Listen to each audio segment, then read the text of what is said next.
Dean Marshall from Columbia County. I got my copy of your draft environmental impact statement. The foreword in volume 1 states, quote, Transco requests authorization to expand its existing pipeline system from the Marcellus Shale production area in northern Pennsylvania to deliver an incremental 1.7 million decatherms per day of year-round firm transportation capacity to its existing southeastern market areas. This turns out to be the first in a long list of half-truths, vague terminology, semantic shenanigans, non-binding promises, deliberate omissions, and outright lies. It is a matter of public record, for instance, that Cabot Oil and Gas has contracted approximately half the capacity of this 42-inch, 1,500 PSI line and has informed shareholders for over a year that they have entered into contractual agreements with a Japanese firm for 20 years of LNG export shipments.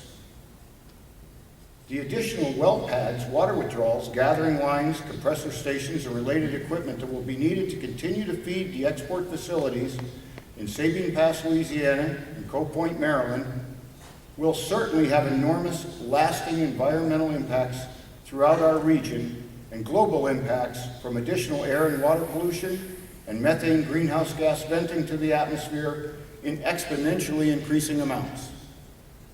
On section 4-263 in this DEIS, FERC acknowledges receipt of comment to the above concerns. It states, quote, development of the Marcellus Shale natural gas resource is not the subject of this EIS, nor does the issue directly related to the project.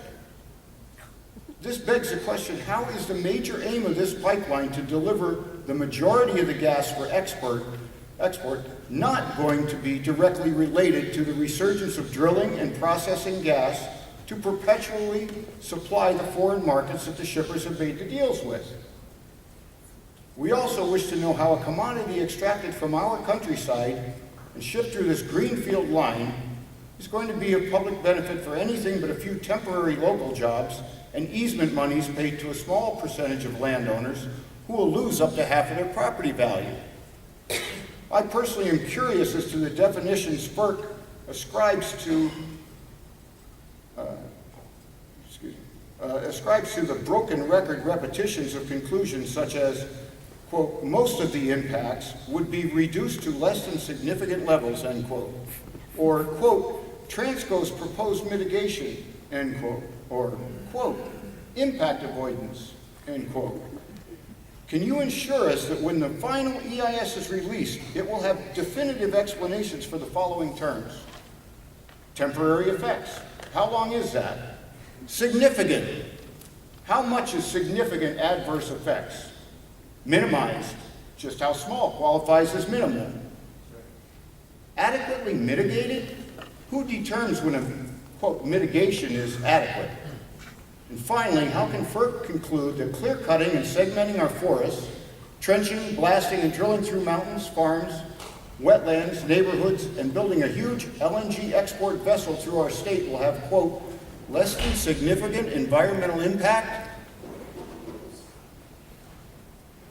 I have pored over the charts and maps and surveys that William supplied you with, and I am simply amazed at your preliminary conclusions. Now the petrochemical industry is watching intently in hopes that you give this unneeded, unsafe, and unwanted project the okay. They are all set to build multi-billion-dollar refineries and plastic and fertilizer plants right here in Penn's Woods. Will you facilitate the Texification of our state? Will you enable the fossil fuel dinosaur to dominate our energy supply another generation here and worldwide? Will you decide in favor of accelerated climate change with heat waves, droughts, massive storms, and sea level rise? Will you sleep well tonight? I have saved 2,000 separate comments and bulletins emailed from FERC on this docket.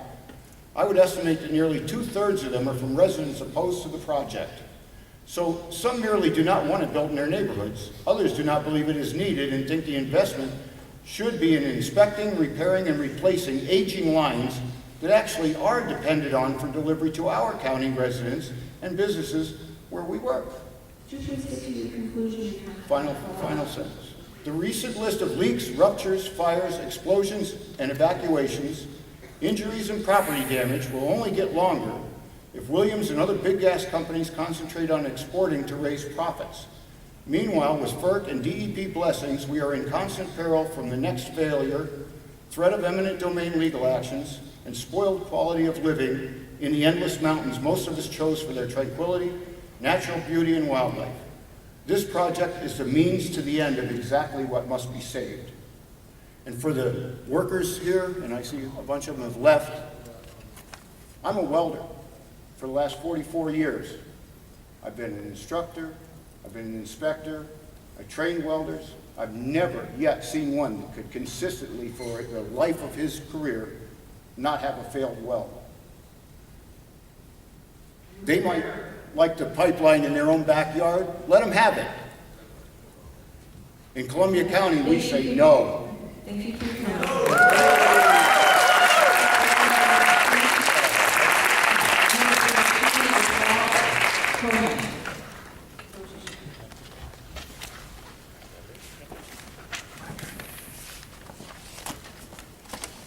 Good evening, everyone. My name is Walt Koch.